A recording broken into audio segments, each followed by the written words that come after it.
किसी की नजर मुझ पर पड़े ना पड़े, प्रभु की नजर का हुआ है असर। ओम शांति। 23 जनवरी 2026 बाबा के महावाक्य। मीठे बच्चे, तुम्हारे मुख से सदैव ज्ञान रतन निकलने चाहिए। तुम्हारा मुखड़ा सदैव हर्षित रहना चाहिए। प्रश्न: जिन बच्चों ने ब्राह्मण जीवन में ज्ञान की धारणा की है, उनकी निशानी क्या होगी? उत्तर: पहला, उनकी चलन देवताओं मिसल होगी। उनमें दैवी गुणों की धारणा होगी। दूसरा, उन्हें ज्ञान का विचार सागर मंथन करने का अभ्यास होगा। वे कभी आसुरी बातों का अर्थात किचड़े का मंथन नहीं करेंगे। तीसरा, उनके जीवन से गाली देना और गिलानी करना बंद हो जाता है। चौथा, उनका मुखड़ा सदा हर्षित रहता है। ओम शांति। बाप बैठ समझाते हैं ज्ञान और भक्ति के ऊपर। यह तो बच्चे समझ गए हैं, भक्ति से सद्गति नहीं होती है और सतयुग में भक्ति होती नहीं। ज्ञान भी सतयुग में मिलता नहीं। श्री कृष्ण न भक्ति करते हैं, न ज्ञान की मुरली बजाते हैं। मुरली माना ही ज्ञान देना। गायन भी है ना मुरली में जादू, तो जरूर कोई जादू होगा ना। सिर्फ मुरली बजाना वह तो कॉमन फकीर लोग भी बजाते रहते हैं। इस मुरली में ज्ञान का जादू है। अज्ञान को जादू तो नहीं कहेंगे, मुरली को जादू कहते हैं। मनुष्य से देवता बनते हैं ज्ञान से। जब सतयुग है तो इस ज्ञान का वर्षा है। वहां भक्ति होती नहीं, भक्ति होती है द्वापर से, जबकि देवता से मनुष्य बन जाते हैं। मनुष्यों को विकारी, देवताओं को निर्विकारी कहा जाता है। देवताओं की सृष्टि को पवित्र दुनिया कहा जाता है। अभी तुम देवता बन रहे हो। ज्ञान किसको कहा जाता है? एक तो स्वयं की व बाप की पहचान, और फिर सृष्टि के आदि मध्य अंत की नॉलेज को ज्ञान कहा जाता है। ज्ञान से होती है सद्गति। फिर भक्ति शुरू होती है तो उतरती कला कहा जाता है, क्योंकि भक्ति को रात, ज्ञान को दिन कहा जाता है। यह तो कोई की भी बुद्धि में बैठ सकता है, परंतु दैवी गुण धारण नहीं करते हैं। दैवी गुण हो तो समझा जाए ज्ञान की धारणा है। ज्ञान की धारणा वालों की चलन देवता मिसल होती है। कम धारणा वाले की चलन मिक्स रहती है। धारणा नहीं तो गोया वह बच्चे ही नहीं। मनुष्य बाप की कितनी ग्लानि करते हैं। ब्राह्मण कुल में आते हैं तो गाली देना, ग्लानि करना बंद हो जाता है। तुमको ज्ञान मिलता है, उस पर अपना विचार सागर मंथन करने से अमृत मिलेगा। विचार सागर मंथन ही नहीं करते तो बाकी क्या मंथन होगा? आसुरी विचार, उनसे किचड़ा ही निकलेगा। अभी तुम ईश्वरीय स्टूडेंट हो, जानते हो मनुष्य से देवता बनने की पढ़ाई पढ़ रही है। देवताएं यह पढ़ाई नहीं पढ़ाएंगे। देवताओं को कभी ज्ञान का सागर नहीं कहा जाता है। ज्ञान का सागर तो एक को ही कहा जाता है। दैवी गुण भी ज्ञान से धारण होते हैं। यह ज्ञान जो तुम बच्चों को अभी मिलता है, यह सतयुग में नहीं होता। इन देवताओं में दैवी गुण हैं। तुम महिमा भी करते हो सर्व गुण संपन्न, 16 कला संपूर्ण। तो अभी तुमको ऐसा बनना है। अपने से पूछना चाहिए, हमारे में सब दैवी गुण हैं या कोई आसुरी अवगुण है? अगर आसुरी अवगुण हैं तो उनको निकाल देना चाहिए, तब ही देवता कहेंगे, नहीं तो कम दर्जा पा लेंगे। अभी तुम बच्चे दैवी गुण धारण करते हो, बहुत अच्छी अच्छी बातें सुनाते हो। इनको ही कहा जाता है पुरुषोत्तम संगम युग। जबकि तुम पुरुषोत्तम बन रहे हो तो वातावरण भी बहुत अच्छा होना चाहिए। मुख से कोई भी छीछी बात ना निकले, नहीं तो कहा जाएगा यह कम दर्जे का है। बोलचाल और वातावरण से झट पता पड़ जाता है। तुम्हारा मुखड़ा सदैव हर्षित होना चाहिए, नहीं तो उनमें ज्ञान नहीं कहा जाएगा। मुख से सदैव रतन निकले। यह लक्ष्मी नारायण देखो कितने हर्षित मुख हैं। इन्हों की आत्मा ने ज्ञान रतन धारण किए थे। मुख से सदैव ज्ञान रतन निकलते हैं। रतन ही सुनते सुनाते कितनी खुशी रहती है। ज्ञान रतन जो अभी तुम लेते हो, फिर ये सभी हीरे जवाहरात बन जाते हैं। 9 रत्नों की माला कोई हीरे जवाहरातों की नहीं है, इन ज्ञान रत्नों की माला है। मनुष्य लोग फिर वह रतन समझ अंगूठियां आदि पहन लेते हैं। इन ज्ञान रत्नों की माला पुरुषोत्तम संगम युग पर पड़ती है। यह रतन ही तुमको भविष्य 21 जन्मों के लिए माला माल बनाते हैं। इनको कोई लूट ना सके। यहाँ तुम यह हीरे जवाहरात पहनो तो झट कोई लूट ले जाए। तो अपने को बहुत बहुत समझदार बनाना है। आसुरी अवगुणों को निकालना है। आसुरी अवगुणों से शक्ल ही ऐसी हो जाती है, क्रोध में लाल लाल तांबे जैसी शक्ल हो जाती है। काम विकार वाले तो काले बन जाते हैं। तो बच्चों को हर बात में विचार सागर मंथन करना चाहिए। यह पढ़ाई है ही बहुत धन पाने की। वह पढ़ाई कोई रतन थोड़ी है। हाँ, नॉलेज पढ़कर बड़ा पोजीशन पा लेते हैं, तो पढ़ाई काम आई ना कि पैसा। पढ़ाई ही धन है। वह है हद का धन, फिर यह है बेहद का धन। है दोनों पढ़ाई। अभी तुम समझते हो बाप हमको पढ़ाकर विश्व का मालिक बना देते हैं।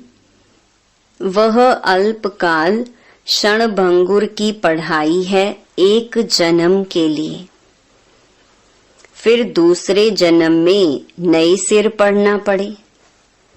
वहां धन के लिए पढ़ाई की दरकार नहीं, वहां तो अभी के पुरुषार्थ से अकीचार अथाह धन मिल जाता है।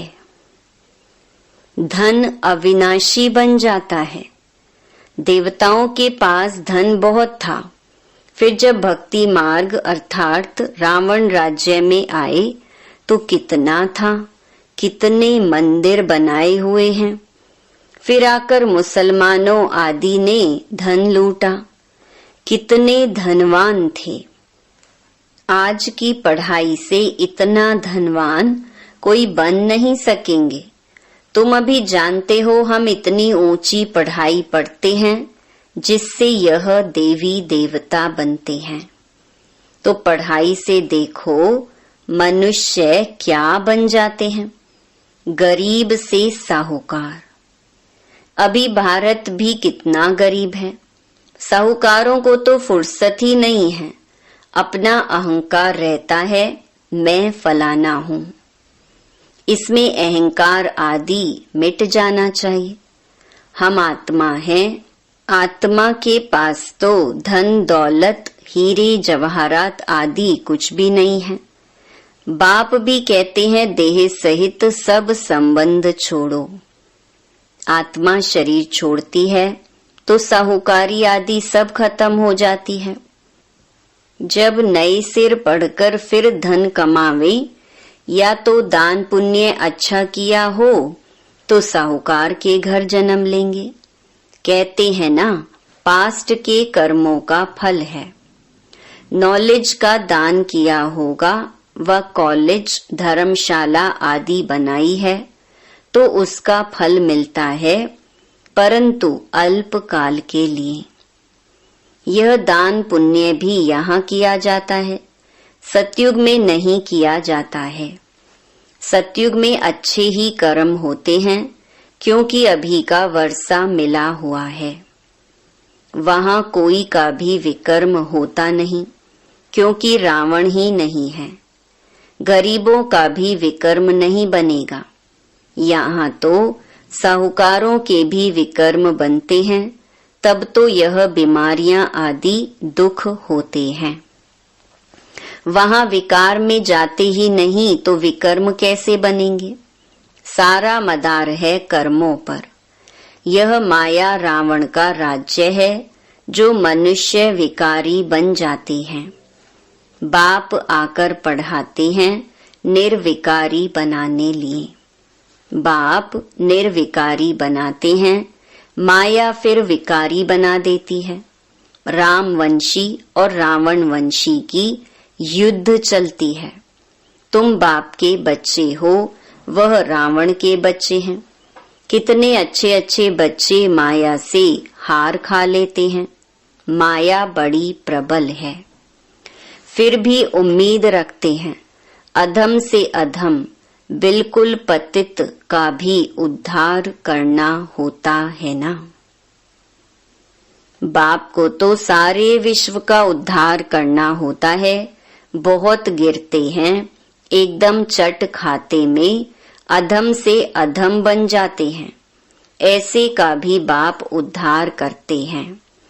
अधम तो सब हैं रावण राज्य में, परंतु बाप बचाते हैं।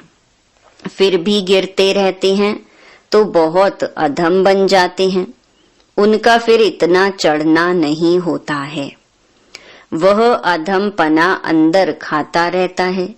जैसे तुम कहते हो अंतकाल जो स्त्री सिमरे, उनकी बुद्धि में वह अधमपना ही आता रहेगा। तो बाप बैठ बच्चों को समझाते हैं, कल्प कल्प तुम ही देवता बनते हो। जानवर बनेंगे क्या? मनुष्य ही बनते हैं और समझते हैं। इन लक्ष्मी नारायण को भी नाक कान आदि हैं, मनुष्य है ना, परंतु दैवी गुणों वाले हैं, इसीलिए इनको देवता कहा जाता है। यह ऐसा सुंदर देवता कैसे बनते हैं, फिर कैसे गिरते हैं, इस चक्कर का तुमको मालूम पड़ गया है। जो विचार सागर मंथन करते होंगे उनको धारणा भी अच्छी होगी। विचार सागर मंथन ही नहीं करते तो बुद्धू बन पड़ते। मुरली चलाने वाले का विचार सागर मंथन चलता रहेगा। इस टॉपिक पर यह समझाना है। ऑटोमेटिकली विचार सागर मंथन चलता है। फलाने आने वाले हैं, उन्हों को भी उल्लास से समझाएंगे। हो सकता है कुछ समझ जाएं, भाग्य पर है। कोई झट निश्चय करेंगे, कोई नहीं करेंगे। उम्मीद रखी जाती है, अभी नहीं तो आगे चलकर समझेंगे जरूर। उम्मीद रखनी चाहिए ना। उम्मीद रखना माना सर्विस का शौक है, थकना नहीं है। भल कोई पढ़कर फिर अधम बना है, आता है तो जरूर उनको विजिटिंग रूम में बिठाएंगे। वह कहेंगे चले जाओ। जरूर पूछेंगे इतने दिन क्यों नहीं आए। कहेंगे माया से हार खा ली। ऐसे ढेर आते हैं। समझते हैं ज्ञान बहुत अच्छा था, परंतु माया ने हरा दिया। स्मृति तो रहती है ना। भक्ति में तो हारने और जीतने की बात ही नहीं रहती। यह नॉलेज धारण करने की है। अभी तुम बाप द्वारा सच्ची गीता सुनते हो, जिससे देवता बन जाते। बिगर ब्राह्मण बने देवता बन नहीं सकते। क्रिश्चियन, पारसी, मुसलमानों में ब्राह्मण होते ही नहीं। यह सब बातें अभी तुम समझते हो। तुम जानते हो अल्फ को याद करना है। अल्फ को याद करने से ही बादशाही मिलती है। जब भी तुमको कोई मिले बोलो अल्फ अल्लाह को याद करो। अल्फ को ही ऊंच कहा जाता है। अंगुली से अल्फ का इशारा करते हैं ना। अल्फ को एक भी कहा जाता है। एक ही भगवान है, बाकी तो सब हैं बच्चे। बाप तो सदैव अल्फ ही रहते हैं, बादशाही करते नहीं। ज्ञान भी देते हैं, अपना बच्चा भी बनाते हैं। तो बच्चों को कितनी खुशी में रहना चाहिए। बाबा हमारी कितनी सेवा करते हैं, हमको विश्व का मालिक बनाते हैं, फिर खुद उस नई पवित्र दुनिया में आते ही नहीं। पावन दुनिया में उनको कोई बुलाते ही नहीं, पतित ही बुलाते हैं। पावन दुनिया में क्या आकर करेंगे? उनका नाम ही है पतित पावन, तो पुरानी दुनिया को नया बनाने की उनकी ड्यूटी है। बाप का नाम है शिव और सालीग्राम बच्चों को कहा जाता है। उनकी पूजा होती है। शिव बाबा के है सब याद करते हैं। दूसरा ब्रह्मा को भी बाबा कहते हैं। प्रजापिता ब्रह्मा कहते तो बहुत हैं, परंतु उनको यथार्थ रीति जानते नहीं हैं। ब्रह्मा किसका बच्चा है? तुम कहेंगे परमपिता परमात्मा शिव ने उनको एडॉप्ट किया है। यह तो शरीरधारी है ना। ईश्वर की औलाद सब आत्माएं हैं। सब आत्माओं को अपना अपना शरीर है, अपना अपना पार्ट मिला है जो बजाना ही है। यह परंपरा से चला आता है। अनादि अर्थात उनका आदि मध्य अंत नहीं। मनुष्य सुनते हैं एंड होती है तो फिर मूंझते हैं कि फिर बनेंगे कैसे। बाप समझाते हैं यह अनादि है, कब बने हैं यह पूछने का ही नहीं रहता। प्रलय होती ही नहीं, यह भी गपोड़ा लगा दिया है। थोड़े मनुष्य हो जाते हैं, इसीलिए कहा जाता है जैसे प्रलय हो गई। बाबा में जो ज्ञान है वह अभी ही इमर्ज होता है। इनके लिए ही कहते हैं सारा सागर शाही मस बनाओ तो भी पूरा नहीं होगा। अच्छा, मीठे मीठे सिकिलधे बच्चों प्रति माता पिता बाप दादा का याद प्यार और गुड मॉर्निंग। रूहानी बाप की रूहानी बच्चों को नमस्ते। धारणा के लिए मुख्य सार। पहला, अपने हर्षित मुखड़े से बाप का नाम बाला करना है। ज्ञान रतन ही सुनने और सुनाने हैं। गले में ज्ञान रत्नों की माला पड़ी रहे। आसुरी अवगुणों को निकाल देना है। दूसरा, सर्विस में कभी थकना नहीं है। उम्मीद रख शौक से सर्विस करनी है। विचार सागर मंथन कर उल्लास में रहना है।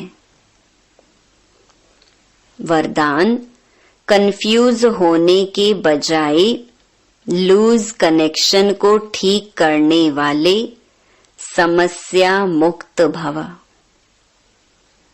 सभी समस्याओं का मूल कारण कनेक्शन लूज होना है। सिर्फ कनेक्शन को ठीक कर दो तो सर्व शक्तियां आपके आगे घूमेंगी। यदि कनेक्शन जोड़ने में 1-2 मिनट लग भी जाते हैं तो हिम्मत हारकर कंफ्यूज ना हो जाओ। निश्चय के फाउंडेशन को हिलाओ नहीं। मैं बाबा का, बाबा मेरा, इस आधार से फाउंडेशन को पक्का करो तो समस्या मुक्त बन जाएंगे। स्लोगन, बीज रूप अवस्था में स्थित रहना, यही पुराने संस्कारों को परिवर्तन करने की विधि है। अव्यक्त इशारे, इस अव्यक्ति मास में बंधन मुक्त रह जीवन मुक्त स्थिति का अनुभव करो। जब सेवा में व अपने पुराने संस्कारों को परिवर्तन करने में सफलता नहीं मिलती है तो कोई न कोई विघ्न के वश हो जाते हो, फिर उनसे मुक्त होने की इच्छा रखते हो, लेकिन बिना शक्ति के यह इच्छा पूर्ण नहीं हो सकती।